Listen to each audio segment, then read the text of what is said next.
Hala day, asa naman sad kaday, nakabihis man kaday. Bitaw mga maringno, manimba ta oy kay Domingo karon pang iban ba sa tong mga sala. At in-unboxing natin yung ating solar generator na gumagana yung electric fan, pati cellphone at pati rin daw TV, pero hindi pa namin na-try, no? So panibagong vlog na naman ulit tayo ngayong araw at maaga nga akong nagising dahil balak kong magsimba ngayon. Ako lang mag-isa ngayon dahil si Ate Dronbe ay tinamad magsimba kaya mag-solo alone lang muna tayo. Kaya magbawas muna tayo ng mga kasalanan ngayon. At para ma-relax naman yung utak ko at makapag-isip ako ng mga positive lang sa buhay at walang nega. So dahil at maaga pa naman dyan, kahit wala pang dumadaan, ayan tinitingnan ko na nga yung oras kung malilate na ako. Pero sa awa naman ng Diyos, pagdating ko doon sa simbahan ay wala pa talaga medyo matao ba kasi alas 7 pa lang yung pagdating ko doon sa simbahan. Alas 8 pa naman yung misa, kaya ayan at nakasakay na nga ako, papunta na ako ng simbahan. At nang lumabas nga ako sa simbahan ay hindi na ako nakapag video dahil is sumakay agad ako pa uwi ng bahay. At buti na lang talaga na relax na yung utak ko, no? Nagiging magaan na yung pakiramdam ko ngayon at nakapagsimba na ako.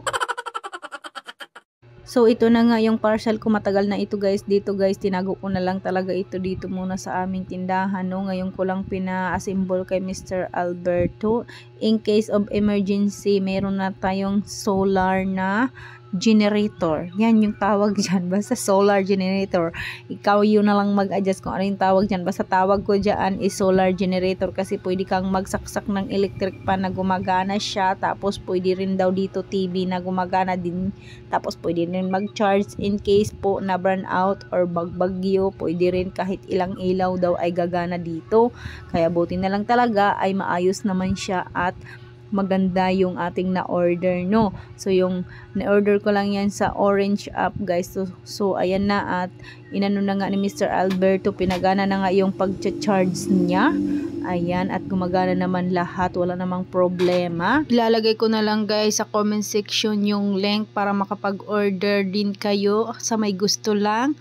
So ayan na nga, at dahil wala akong almusal, hindi ako nagkape kanina, nag-direct na akong maligo at pumunta agad sa simbahan pagkagising ko.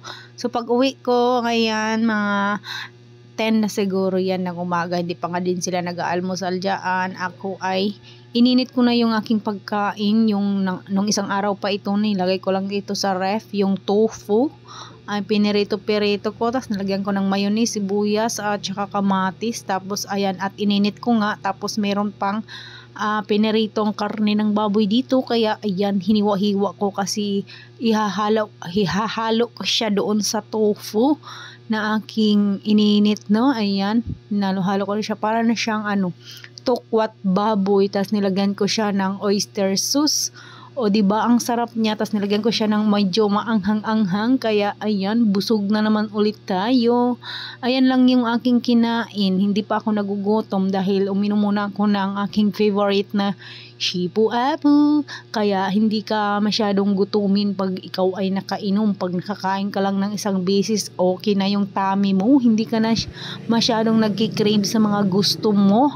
Kaya kung ako sa inyo, mag-Shipu Apu na kayo, char. Malinaw guys, to yun yung totoo talaga yung nararamdaman ko, hindi talaga ako nagugutom. So ayan, sarap na ako niyan, hindi na nga ako nagkanin dyan, ox na yan sa akin. Kaya mga mari, mga pari, kainan time na ng almusal.